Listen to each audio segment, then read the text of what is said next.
जहां का इंसाफ की ख़ास मुलाकात में मैं मोहम्मद जावेद शेख। नाजरीन, आपके रूबरू आज ऐसी शख्सियत मौजूद है जो न सिर्फ ये कि गरीब घराने से ताल्लुक़ रखने के बाद भी अपनी मंजिल तक पहुंची है और तालीमी मैदान में तरक्की के अलावा उन्होंने सहाफ़त का दामन थामा है। वो इन दिनों डीडी अंग्रेज़ी न्यूज़ में बतौर एंकर और रिपोर्टर खिदमत अंजाम दे रही है। गरीब घराने से ताल्लुक़ रखने के बावजूद भी उन्होंने हिम्मत नहीं हारी और इस मुकाम तक पहुंची है। उनका नाम तबस्सुम मलिक है। तबस्सुम मलिक, हम आपसे जानना चाहेंगे कि किस तरह से आपकी ज़िंदगी में उतार चढ़ाव आए, नशेब फराज आए और तालीमी दौर में आपने काफ़ी कुछ चीज़ें देखी, उसके बावजूद जो है आप इस मुकाम पर पहुंची है। बताएं कैसा आपको महसूस हो रहा है और किस तरह से आपने जो है ये सफ़र तय किया? जी, अस्सलाम वालेकुम। मेरा सफ़र तो बहुत कठिन रहा है जावेद।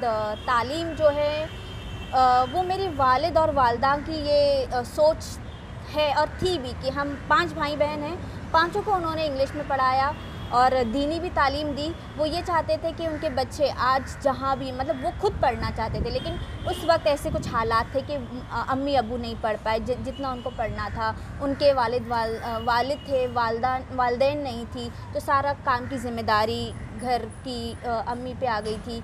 तो उन्होंने अब्बू के साथ मिलकर, हमारे वालिद साहब के साथ मिलकर डिस्कस किया कि नहीं, हमारे बच्चों को पढ़ना चाहिए। तो हमको जो तालीम दी वो बहुत अच्छी थी तालीम। और उन्होंने उस वक्त बहुत प्रॉब्लम्स थे क्योंकि मेरे वालिद साहब जो है पेंटिंग का काम करते थे। उसी काम से लेकर उन्होंने हम पाँचों को इंग्लिश मीडियम में पढ़ाया, तालीम दी। नहीं, और पहले आपकी तालीम यानी कौन सी स्कूल में हुई, फिर उसके बाद हाँ, आपने... हम वही मैं बता रही हूँ जावेद कि हम पाँचों को इंग्लिश में ही पढ़ाया गया। हम कॉन्वेंट से पढ़े हैं पाँचों, और इंग्लिश में पढ़ने के बाद मैंने ग्रेजुएशन वगैरह कंप्लीट की। तो इस तरह सफ़र शुरू हुआ। और जर्नलिज़म में आना, ऐसे मैं सोच कर नहीं आई थी कि मुझे जर्नलिज़म में आना है या इस फील्ड में आना है, लेकिन ऐसे हो गया कि ग्रेजुएशन के बाद एनडीटीवी में जॉब मिल गई। एनडीटीवी में जॉब करने के बाद वहीं रहकर मैंने जर्नलिज़म की पढ़ाई की और फिर एक मुकाम मिला कि एक कहते हैं ना, एक मंजिल मिली कि यहाँ से तुम कुछ कर सकते हो। तो फिर उसके बाद मैंने जर्नलिज़म की रिपोर्टिंग की इंटर्नशिप आज तक में की और दूरदर्शन में जॉब मिला, और इस तरह मैंने शुरुआत की। यानी आपका कोई एक हदफ मुकर्रर होता है, जैसे कि कोई निशाना मुकर्रर किया होगा कि भाई मुझे इस तक पहुंचना है और यहाँ से मुझे जो है आगे बढ़ना है? मैंने हमेशा ये सोचा था कि ग्रेजुएशन कंप्लीट करना है, पढ़ाई कंप्लीट करनी है, क्योंकि वालिद और वालदैन पढ़ना चाहते थे, उनको पढ़ाई नसीब नहीं हुई थी।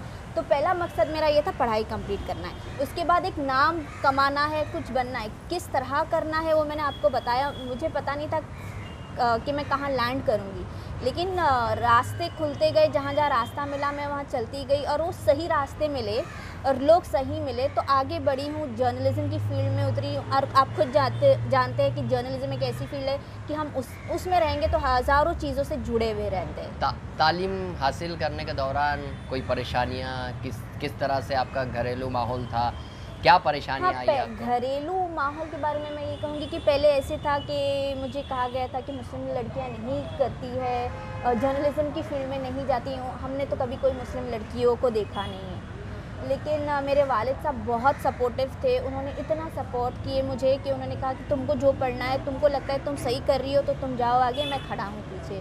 बस उनके ही सपोर्ट की वजह से मैंने जर्नलिज़म की पढ़ाई भी कंप्लीट की, रिपोर्टर बनी, एंकरिंग भी करती हूँ दूरदर्शन पे और रिपोर्टिंग का काम करती हूँ। और मैं कहूँगी कि मेरे वालिद साहब थे जिन्होंने मुस्लिम सपोर्ट लड़की किया। और नौजवानों को क्या पैगाम देना चाहती है आप? बस यही कहूँगी कि अगर आपको लगता है आप सही हो और आप जो काम कर रहे हैं वो सही है तो प्लीज़ किसी से डरिए मत। और जो लोगों ने मुझे कहा, जो बड़े लोग होते हैं हमसे, जो उम्र में बड़े होते हैं, वो मुझे हमेशा यही कहते थे, बेटा कभी डरना नहीं।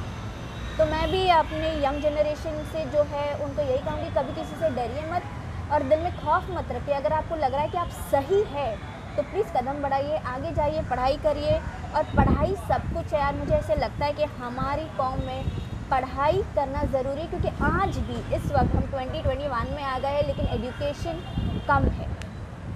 ये थी तबस्सुम मलिक जो बता रही थी कि तालीम ही आगे ले जाने का ज़रिया है। मुस्लिम कौम में तालीमी पसमानदगी ज़्यादा है, लेकिन उसके बावजूद कुछ मस्बत तब्दीलियाँ रूनुमा हुई है। ऐसे में कई बच्चे ऐसे निकल कर आए हैं जो आगे तरक्की की मनाजिल तय कर रहे हैं। उसमें तबस्सुम मलिक भी एक रोशन मिसाल है। अयाद मुकादम के साथ मोहम्मद जावेद शेख, जहाँ का इंसाफ।